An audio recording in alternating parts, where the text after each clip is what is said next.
મારું નામ Kiritbhai Saujani, Porbandar district rural cricket એસોસિએશનના સેક્રેટરી. અમારી રજૂઆત અમે તો પહેલાં હાઈકોર્ટમાં આજથી 7 મહિના પહેલાં કેસ દાખલ કર્યો છે સૌરાષ્ટ્ર ક્રિકેટ એસોસિએશન સામે. અમારી માગણી એટલી જ છે કે ભાઈ જે તમારા સભ્યો છે વર્ષોથી 489, એમાં એક પણ ક્રિકેટ એસોસિએશનને તમે સભ્યપદ આપ્યું નથી કે મતાધિકાર આપ્યો નથી. આજે સૌરાષ્ટ્ર ક્રિકેટની અંદર 20 ક્રિકેટ એસોસિએશન છે કે જે યુવા ખેલાડીઓને તૈયાર કરે છે, ક્રિકેટ સાથે સંકળાયેલા છે.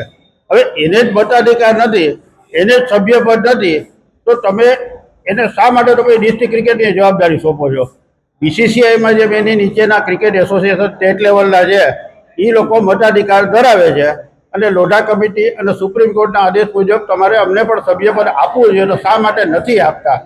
તમારા પરિવારના 489માંથી 126 સભ્યો છે, તો પરિવારવાદ જ હલાવો છે, તો પછી આ સંસ્થા શા કામની? ભરવાનું કારણ તમે પોતે બધા હોશિયાર છો, જાણો છો કે ભાઈ મારી સંસ્થામાં 489 મેમ્બર છે, જે ક્રિકેટ ચલાવે છે એ જ 20 એસોસિએશન મારા સભ્ય નથી, એને મતાધિકાર નથી. તો આનું અર્થઘટન સીધી સરળ ભાષામાં શું થાય કે હું માત્ર પરિવારવાદ ચલાવવા માંગુ છું?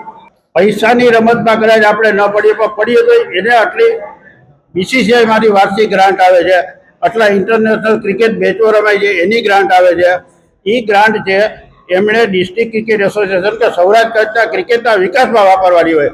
એના માટે કંઈ 500-700 કરોડની ફિક્સ રસીદ બેંકમાં રાખવાની જરૂર છે? તો બેંકમાં જ રાખવા હોય અને ભારત સરકારે બેંકમાં રાખે તો વિકાસ ક્યાંથી થાય? જો વિકાસ કરવો જ છે તો વાપરવા પડે, તો પછી તમારા ખાતામાં કે રસીદમાં ન રાખવાના હોય. દરેક વસ્તુમાં એમ ન કહો પૈસો જ જવાબદાર છે. ચાલો, ઘણી વખત સત્તાનો મોહે માણસને બીજાને સભ્ય બનાવતા અટકાવતા હોય. દરેક જગ્યાએ પૈસો જ મહત્વનો છે એવું ન કહો. એને પૈસાની બાબતમાં આર્થિક રીતે શું કર્યું શું નહીં એની યાર મને કઈ નિષ્પત નથી. હું એટલું જ કહું કે તો બ્રિટિશરો એટલા વર્ષ રાજ કર્યું, ગાંધીજી ના ઉઠ્યા તો આઝાદી મેળવી હોત. અને હું તો આમાંથી આઝાદી અપાવવા માંગતો, હું એટલું કહું તમને 20 એસોસિએશન સભ્યપદ આપો. લોભ લાલચ એ બધું આ હિન્દુસ્તાનમાં કે કોઈ પણ દેશમાં સ્વાભાવિક પ્રક્રિયા છે. રહી વાત ધમકાવાની, તો ઉપરવાળા સિવાય મને કોઈ ધમકાવી નહીં શકે.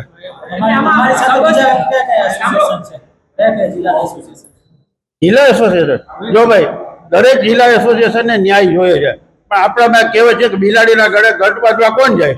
અમે ગંઠ બાંધવા નીકળે છે. હવે સહકાર આપો, આભાર, બધાના ન્યાય માટે લડીએ છીએ. કેટલા પરિવારનો કબજો છે તમે એમ કહો છો સદસ્ય? અત્યારે તો 3 પરિવારનો જ કબજો છે જે આપણે હાઈકોર્ટમાં મૂકેલું છે. શાહ પરિવાર, કામદાર પરિવાર અને દોશી પરિવાર. દોશી પરિવાર છે એમના વર્ષોથી ચાર્ટર્ડ એકાઉન્ટન્ટ છે. ટ્રસ્ટના નિયમ મુજબ માનો કે હું ચાર્ટર્ડ એકાઉન્ટન્ટ હોય તો હું અમારી સંસ્થાનું ઓડિટ ન કરી શકું, પણ છેલ્લા 20 વર્ષોથી એ જ ઓડિટ કરે છે. દોશી સાહેબ પ્લસ એમના 19 બીજા 20 જણા તેમના ઘરના સભ્ય છે. આમાં હું મોસાળામાં પીરસદાર જેવી વાત છે, હું જ ઓડિટર, હું જ સભ્ય.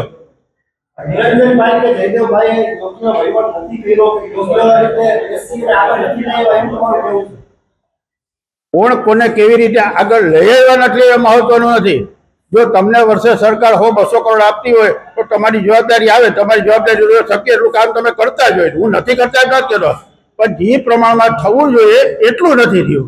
હવે તમને પૂછવાનો છે અંતિમ સવાલ. લોઢા કમિટીએ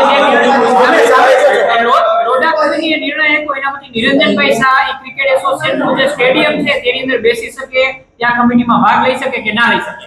નિરંજન સાહેબ એક સામાન્ય સભ્ય છે અત્યારે, તો એવા તો 489 સભ્ય છે. બધાની એક ચેમ્બર ફાળવો તો ત્યાં તો થાય.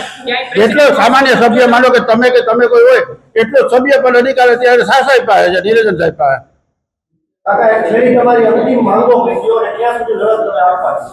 મારી માંગ 2 જ છે મહત્વની. એક, અમને સભ્યપદ અને મતાધિકાર આપો.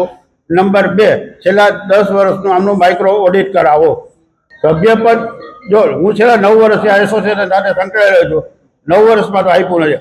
અમે સાંભળેલું છે કે અગાઉના 17-18 વર્ષથી કોઈને સભ્ય નથી કે કરે છે, પણ વારસાઈ એન્ટ્રીમાં કરે છે. મારા ફાધર તો મને મળે, બાકી કોઈને નહીં. ન આપવાનું કારણ તો મારા કરતા વિશે એ જણાવી શકે સાહેબ, જે નથી આપતા એ